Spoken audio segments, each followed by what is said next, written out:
They are still on the store shelves just a month after the Food and Drug Administration found traces of toxic chemicals in 2 U.S. manufactured baby formulas. Nestle's Good Start Supreme infant formula with iron tested positive for melamine, and Mead Johnson's infant formula powder, Enfamil Lipo, with iron tested positive for cyanuric acid. The FDA believes the contamination occurred during the manufacturing process.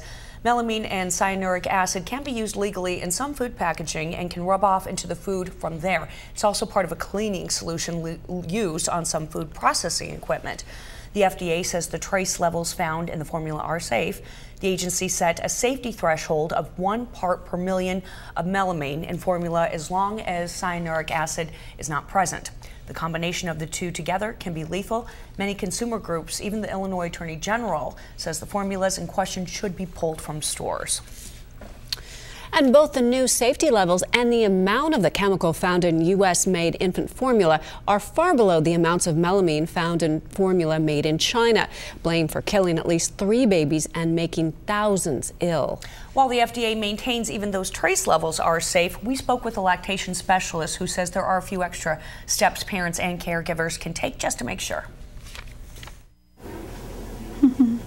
When the FDA detected trace amounts of the toxic chemical melamine and cyanuric acid in 3 U.S. manufactured baby formulas last fall, panic-stricken parents and caregivers who rely on the food source for their infants wondered if formula was still safe to feed a baby.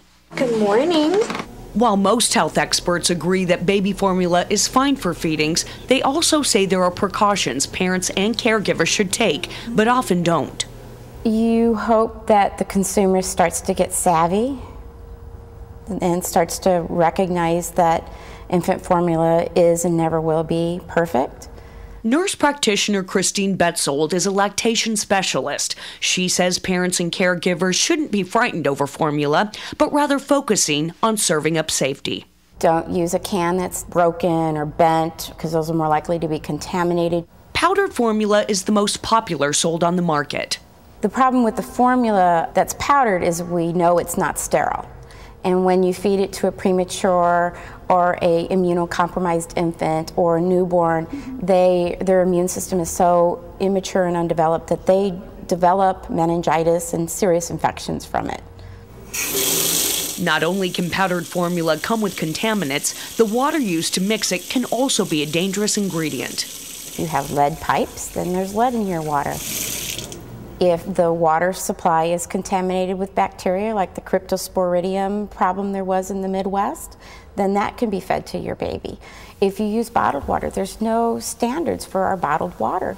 As a rule, health experts say to always sterilize all bottles and nipples for 5 minutes before use. Boil the water before adding it to powdered formula or liquid concentrate. Don't use expired formula. Read the directions carefully and mix the formula carefully. Discard formula if it's been sitting out in the bottle for over an hour, and discard formula after 24 hours in the refrigerator. A safety formula for baby formula that could help keep your infant away from illness and instead just well-fed. When you think health, think IRU.